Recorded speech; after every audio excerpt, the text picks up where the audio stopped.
Da Vinci code by Dan Brown. அத்தியாயம் 20. இருளிலிருந்து வெளியேறிய லெங்டனும் சோஃபியாவும் மகா கலைக்கூடத்தின் தாழ்வாரத்தில் பதுங்கியபடி அவசரகால வழியை நோக்கி விரைந்தனர். அப்படி விரையும் போதே லெங்டன் அந்த இருளில் தொடர்பற்று போன விஷயங்களை தொடர்படுத்த முயன்றார். புதிதாக முளைத்து ஒரு மர்மத்தின் தோற்றமானது அவருக்கு பெருத்த இடைஞ்சலை கொடுத்தது. மாநகர காவலின் கேப்டன் என்னை கொலை குற்றத்தில் மாட்டிவிட முயல்கிறார். ஒருவேளை பெக்கேவே தரையில் அந்த செய்தியை எழுதியிருப்பாரோ? லெங்டன் குரலை அடக்கி சொன்னார். சோஃபியா திரும்பி கூட பார்க்கவில்லை. இருக்கவே இருக்காது. லெங்டன் சமாதானம் அடையவில்லை. என்னை குற்றவாளியாக்க அவர் முடிவு கட்டி கொண்டதாக தோன்றுகிறது. அதனால் இந்த வழக்கில் அவருக்கு உதவ என் பெயரை அவர் எழுதியிருக்கலாம் அல்லவா? பிபான்சி என் வரிசை, PS, டாவன்சி மற்றும் பெண் கடவுளின் சின்னங்கள், இவையெல்லாம் என் தாத்தா எழுதியிருப்பது. லெங்டனுக்கு அவள் சொன்னது சரி எனப்பட்டது. சின்னங்கள் யாவும் வலையில் உள்ள கன்னிகள் போல சரியாக தப்பு தருகின்றன. தாரகை, விட்ருவியன் மனிதன், டாவன்சி பெண் கடவுளர் தவிர பிபான்சி என் வரிசை ஒத்துப்போகிற சின்னங்களின் தொகுப்பு என உருவ சிலை ஆய்வாளர்கள் அழைப்பார்கள். எல்லாமே சிக்கலாகிவிட்டது போல் தோன்றுகிறது. அவர் இன்று மதியம் என்னை போனில் அழைத்து அவருக்கு ஏதோ சொல்ல வேண்டும் என்று செய்தி அனுப்பியிருக்கிறார். இன்றிரவு லுவாரில் அவர் எழுதிய செய்தி எனக்கு ஏதோ சொல்ல வேண்டும் என்று அவரின் எண்ணம். சோஃபியா மேலும் சொன்னாள். லெங்டனின் புருவங்கள் மேலேறியது. ஓ முரட்டுப்பேயே, ஐயோ மூடமான புனிதமே! அவர் அந்த செய்தி சோஃபியாவின் நலனுக்காகவும் தனக்கும் புரிய வேண்டுமே என்று நினைத்தார். அந்த சிக்கல் மிக மிக வார்த்தைகளில்தான் கண்பதித்த கணத்திலிருந்தே விஷயங்கள் மோசமாகிவிட்டன. அவர் ஆண்களின் அறையிலிருந்து பொய்யாக வெளியேறியது பெக்கேவிடம் விரோத போக்கை இன்னும் அதிகமாக உண்டு பண்ணும் என்பதை அவர் அறிவார். அதே சமயம் அந்த பிரெஞ்சு கேப்டன் ஒரு சோப்பு கட்டியை விரட்டி சென்று கைது செய்வதை எப்படி எடுத்துக்கொள்வார் என்றும் நினைத்து பார்த்தார். வாயிற்கதவு வெகு தொலைவில் இல்லை. சோஃபியா சொன்னாள். உங்கள் தாத்தாவின் செய்தியில் மற்ற வரிகளை புரிந்து கொள்ளும் சங்கேத குறிப்பு ஏதேனும் அந்த எண்களில் உள்ளதா? ஒருமுறை லெங்டன் பக்கோனின் கையெழுத்து பிரதிகளை ஆராய்ந்தார். அந்த கல்வெட்டு ஆய்வில் குறிப்பிட்ட வரிகளில் மற்ற வரிகளை எவ்வாறு புரிந்து கொள்வது என்பதற்கான சங்கேத குறிப்பு இருந்தது. இன்றிரவு முழுக்க அந்த எண்கள் பற்றியே யோசித்து கொண்டிருந்தேன். கணக்குகள், வகுத்த வந்த எண்கள் முதலியானவைகளை அவற்றில் எதையும் என்னால் பார்க்க முடியவில்லை. கணக்கியல் ரீதியாக அவை நோக்கம் ஏதுமற்றவை, இரகசிய மொழியில் முட்டாள்தனமானவை. இருப்பினும் அவை பிபான்சி தொடர்வரிசையாகும். அவை ஒரே காலத்தில் நேரிட்டிருக்க முடியாது. பிபான்சி தொடர்வரிசையை பயன்படுத்தி மற்றொரு முறை என் தாத்தா என்னுடைய கவனத்தை கவர முயன்றிருக்கிறார். அதாவது செய்திகளை ஆங்கிலத்தில் எழுதுவதைப் போல அல்லது எனக்கு பிடித்தமான ஓவியத்தைப் போல தன்னைத்தானே தகவல் அமைத்து கொண்டது போல், அல்லது தன் உடலின் மேல் நட்சத்திரத்தை வரைந்து கொண்டதைப் போல. எல்லாமே என் கவனத்தை கவருவதற்குத்தான். நட்சத்திர சின்னம் உங்களுக்கு அர்த்தமாகிறதா? ஆமாம். முன்னமே அதை பற்றி சொல்ல எனக்கு நேரம் கிடைக்கவில்லை. நான் இளம் பருவத்திலிருந்து வளரும்போதே எனக்கு என் தாத்தாவுக்கு இடையே இந்த நட்சத்திரம் சிறப்பான சின்னமாக இருந்து வந்திருக்கிறது. விளையாட்டுக்காக நாங்கள் டார்ட் சீட்டுகளை ஆடுவோம். அச்சமயம் எப்போதுமே நட்சத்திர படம் போட்ட சீட்டே என் கையில் சிக்கும்படி அவர் செய்திருப்பார். இருப்பினும் தாரகைகள் எங்களுக்கு விளையாட்டில் ஒரு சிறிய நகைச்சுவையாகும். லெங்டன் உறைந்து போனார். அவர்கள் டாரட்டை விளையாடி இருக்கின்றனர். இடைக்கால இத்தாலிய சீட்டுக்கட்டானது கூறிய கருத்துகளையும் மதத்திற்கு எதிரான கொள்கைகளையும் மறைபொருளாய் கொண்டிருக்கும். அதை பற்றி டாரட்டை பற்றி தன் கையெழுத்து பிரதியில் ஒரு அத்தியாயம் முழுக்க லெங்டன் எழுதியுள்ளார். இந்த விளையாட்டில் உள்ள மொத்தம் 22 சீட்டுகள் பல்வேறு பெயர்களை, உதாரணமாக பெண் போப், அரசகுமாரி மற்றும் தாரகையின் உருவப்படங்களை கொண்டிருக்கும். உண்மையில் டாரட்டானது தேவாலயத்தின் தடை செய்யப்பட்ட கருத்துக்களை இரகசியமாக சொன்னது. இக்காலகட்டத்தில் டாரட்டின் மறைப்பொருள் நவீன ஜோசியர்களிடம் உள்ளது. டாரட் சுட்டிக்காட்டும் பெண்ணிய தெய்வீகம் தாரகையே என்று லெங்டன் நினைத்து கொண்டார். சோனியர் தன் பேத்திக்கு அந்த சீட்டை கொணர்ந்திருந்தால் நட்சத்திர சின்னம் பொருந்தி போகிறது.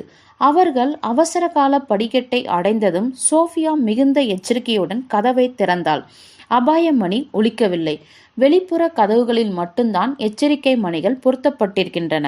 சோஃபியா லெங்டனை தரைத்தளம் வரையும் சடசட என வேகமாக அழைத்துச் சென்றார். லெங்டன் அவள் பின்னால் விரைந்து கொண்டே அவசரமாக கேட்டார். உங்கள் தாத்தா தாரகையை பற்றி உங்களிடம் கூறிய போது பெண் கடலுருவ வழிபாடு பற்றியோ அல்லது கத்தோலிக்க தேவாலயத்தின் கோபம் பற்றியோ குறிப்பிட்டதுண்டா? சோஃபியா இல்லை என தலையசைத்தாள். எனக்கு அதன் கணிதத்திலேயே ஆர்வம் இருந்தது. தெய்வீக சமத்தன்மை, PHI, பிபானச்சி தொடர்வரிசை, இவை போல. லெங்டன் வியப்படைந்து போனார். உங்கள் தாத்தா PHI பற்றியெல்லாமா கற்பித்தார்? ஆமாம், தெய்வீக சமத்தன்மை. அவளின் உணர்ச்சிகள் வெட்கமாக மாறிற்று. நிஜத்தில் நானே பாதியளவு தெய்வீகத்தன்மை கொண்டவள் என்று அவர் கிண்டலடிப்பார். அதாவது என் பெயரிலுள்ள எழுத்துக்களை பார்த்தால் உங்களுக்கு புரியும். லெங்டன் அவளுடைய பெயரின் எழுத்துக்களை நினைத்து பார்த்து ஸ்தம்பித்தார். சோஃபியா. இன்னும் கீழிறங்கியபடியே லெங்டன் PHIல் கவனத்தை குவித்தார். அவர் முதலில் நினைத்ததை விட சோனியரின் வார்த்தைகளில் அதிக அளவு அர்த்தம் இருப்பதை உணர்கத் தொடங்கினார்.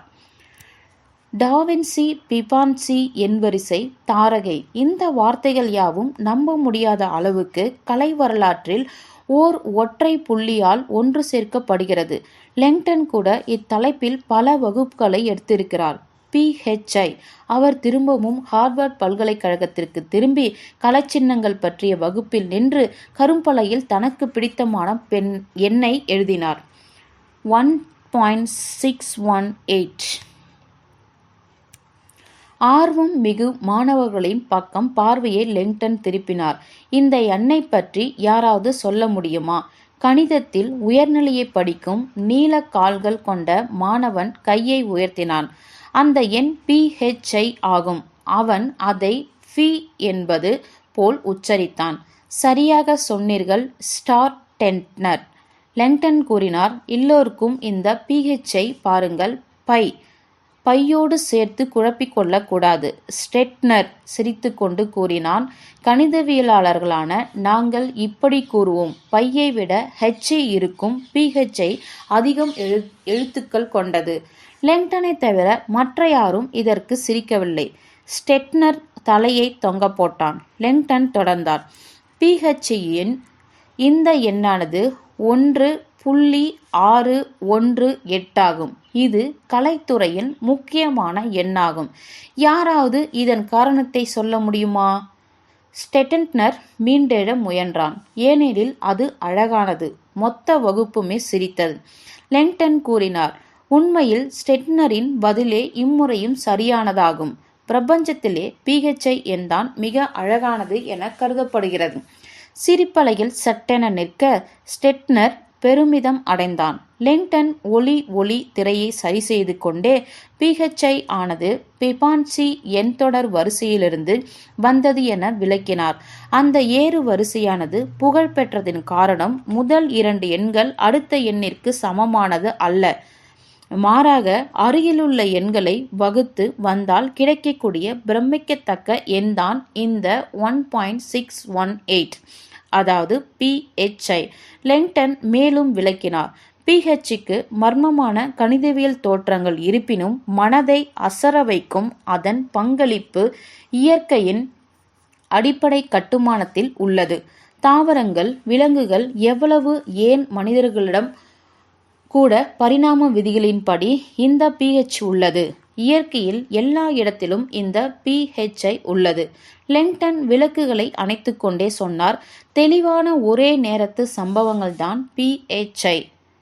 எனவே முன்னோர் இந்த எண் பிரபஞ்சத்தை உருவாக்கியவனால் முன்கூட்டியே உருவாக்கப்பட்டிருக்க வேண்டும் என்று முடிவுக்கு வந்தனர். பண்டைய கால அறிவியலாளர்கள் 1.1618 என்ற இந்த எண்ணை தெய்வீக சமத்தன்மை கொண்டது என பிரகடனம் செய்தனர். ஒரு நிமிடம் முன்வரிசையில் அமர்ந்திருந்த ஒரு இளம்பெண் சொன்னால், நான் உயிரியல் உயர்நிலை படிக்கிறேன். நான் இதுவரையில் இயற்கையில் தெய்வீக சமத்தன்மையை பார்த்ததே இல்லை என்கிறேன். பார்த்ததே இல்லை. லெங்டன் மெதுவாக சிரித்தார். தேனீக்கள் கூட்டத்தில் ஆணுக்கும் பெண்ணுக்கும் உள்ள உறவு முறையை ஆராய்ந்ததுண்டா? ஆராய்ந்ததுண்டு. பெண் தேனீக்கள் எப்போதுமே ஆண் தேனீக்கள் எண்ணிக்கையில் குறைத்துவிடும். ஆமாம், ஆண் தேனீக்களின் எண்ணிக்கையால் பெண் தேனீக்களின் எண்ணிக்கையை வகுத்தால் வரும் எண் எப்பொழுதுமே இதுதான் என்பது உங்களுக்கு தெரியுமா? அதுதானா? ஆமாம். PH. அந்த பெண் அசந்து போனாள். இருக்காது, இருக்கும். லெங்டன் பதிலளித்தபடி திரையில் திருகாணி போல் சுழன்று மேல் செல்கிற கடற்சிப்பியை காட்டினார். இதை தெரியுமா? அது ஒரு நட்டாலிஸ். அந்த உயிரியல் மாணவி சொன்னால், அந்த கடற்சிற்பியானது மிதக்கும் பொருட்டு தன் சிப்பிக்குள்ளே வாய்வை செலுத்தும். மிக்க சரி. அதன் உடலின் ஒவ்வொரு விட்டத்திற்கும் அடுத்த விட்டத்தின் விகிதம் என்ன? அந்த பெண் ஒன்றும் புரியாமல் விழித்தாள். PHஐ எல்லோருக்கும் சொன்னார்கள். அதேதான். லெங்டன் வேறு சில படங்களையும் காட்டினார். பெனாகோன் என்ற மலரின் இதழ்கள், தாவரத்தின் இலைகள், பூச்சியின் உடற்பாகங்கள் எல்லாமுமே தெய்வீக சமத்தன்மை கொண்டது. இது பிரமிப்பை தருகிறது.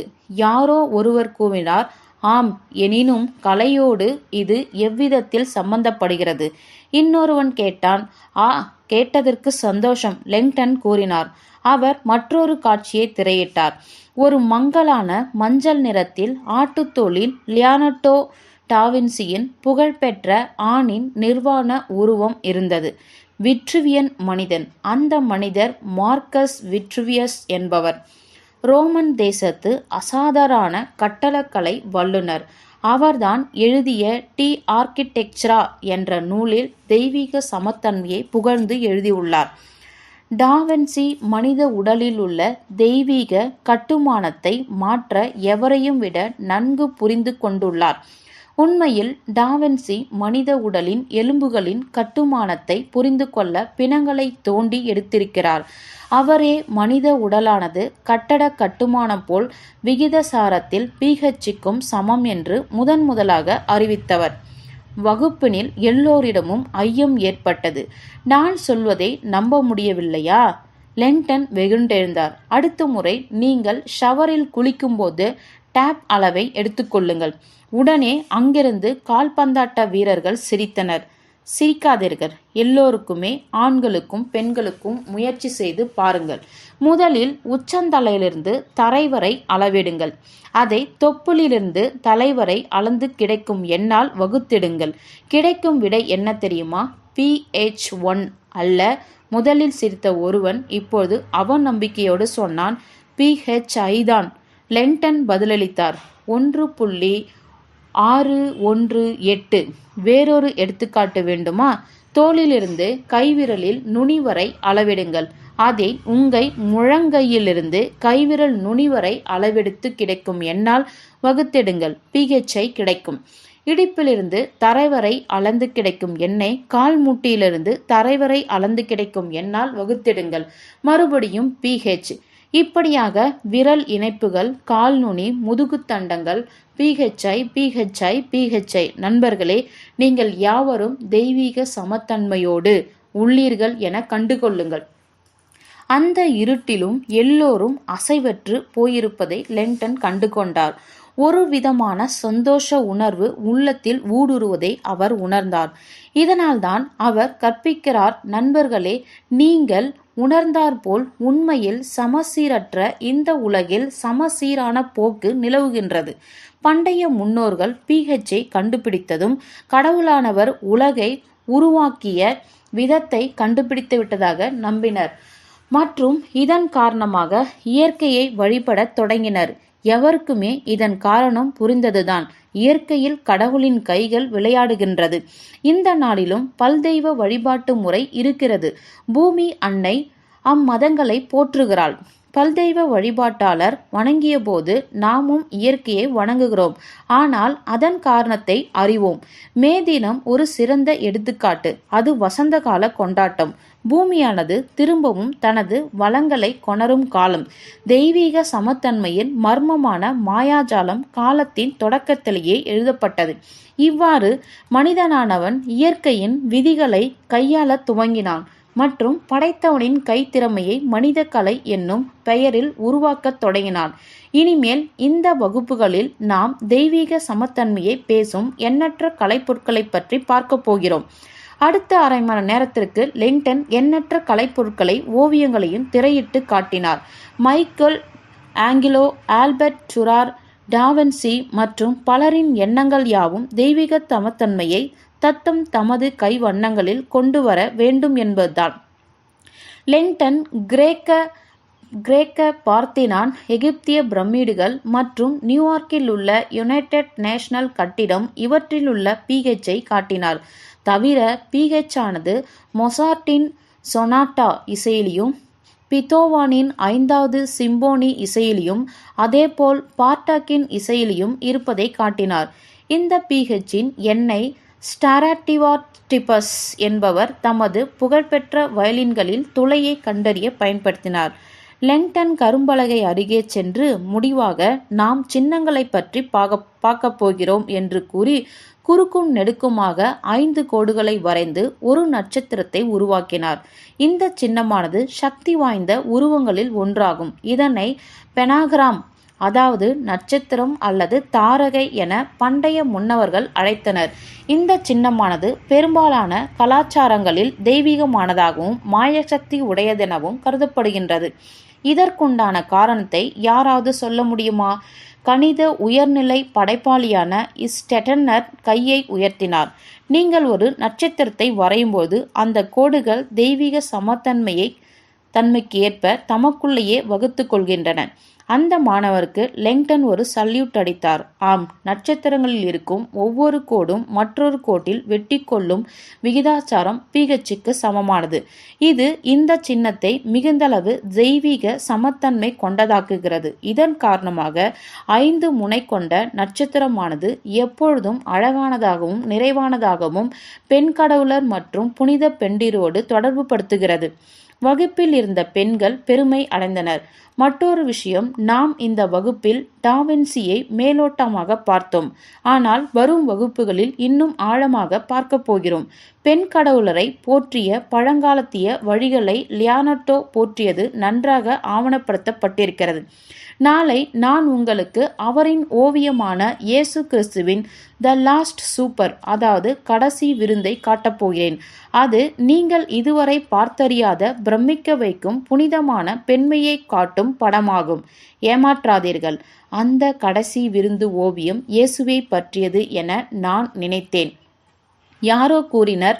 லிங்டன் கண்ணடித்தார். நீங்கள் கற்பனை கூட செய்தறியாத இடங்களிலெல்லாம் சின்னங்கள் ஒளிந்து கொண்டிருக்கின்றன. வாருங்கள். சோஃபியா கிசுகிசுத்தாள். என்னானது? கிட்டத்தட்ட நாம் வந்துவிட்டோம். லிங்டன் கண்களை சுழற்றி கொண்டே கடந்து போன நினைவுகளிலிருந்து மீண்டெழுந்தார்.